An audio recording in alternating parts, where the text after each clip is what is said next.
पूर्वी दिल्ली लोकसभा क्षेत्र से भाजपा ने एक बार फिर मनोज तिवारी पर भरोसा जताया है।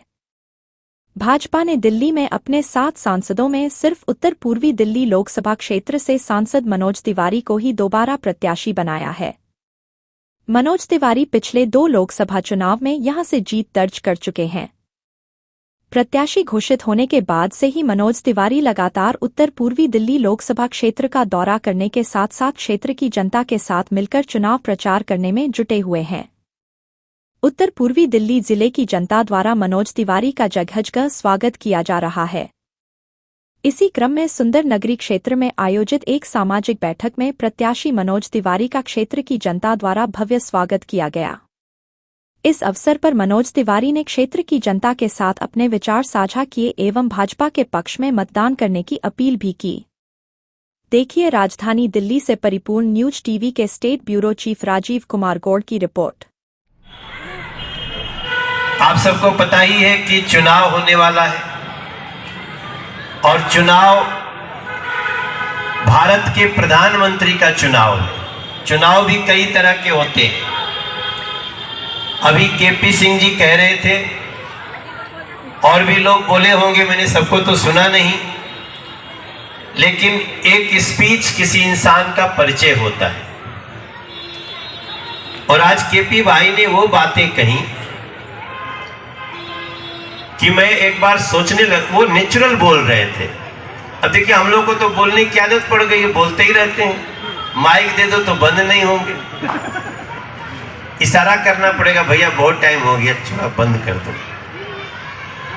लेकिन जब हम बाबा साहब भीमराव अंबेडकर जी को माला पहनाने गए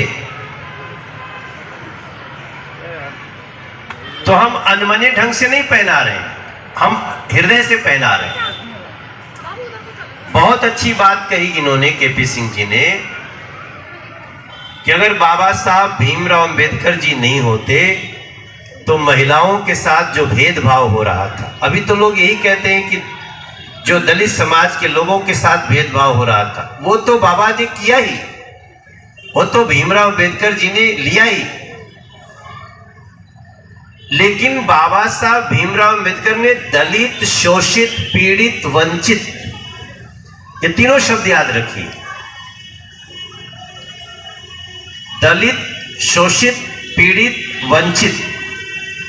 दलित का अर्थ आप लोग समझते हैं, शेड्यूल्ड कास्ट।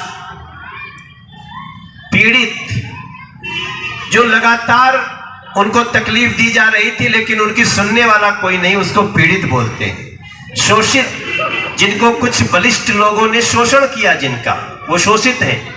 और वंचित, वो न शोषित है न पीड़ित है, लेकिन उनको जो सुविधा मिलनी चाहिए थी वो नहीं मिली, उससे वंचित रह गए। और महिला, महिलाओं का अधिकार, बाबा साहब भीमराव अंबेडकर ने उनकी लड़ाई लड़ी और ऐसे नहीं लड़ी। एक छोटा सा एग्जाम्पल आपको बताऊं, उदाहरण, कि बाबा साहब भीमराव अंबेडकर जब संविधान की रचना कर रहे थे, उनके हाथ में किताब देखते हैं, संविधान है, यहां सामने भी गया तो संविधान है। वो संविधान क्या है?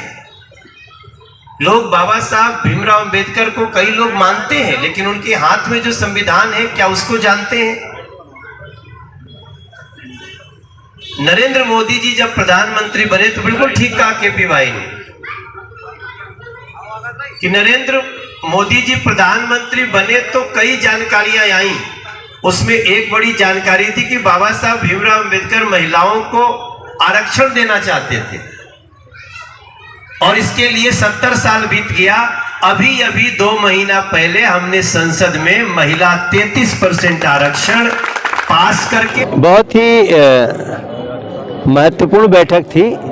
देखिए, हर समाज नरेंद्र मोदी जी को उनके किए गए कार्यों के आधार पे और सभी धर्मों के, सभी जातियों के सम्मान के आधार पे उनका सपोर्ट कर रहा है। और मुझे लगता है, मैं तीसरी बार चुनाव लड़ रहा हूं, लेकिन ऐसा दिल खोल के आशीर्वाद ये पहली बार देख रहा हूं।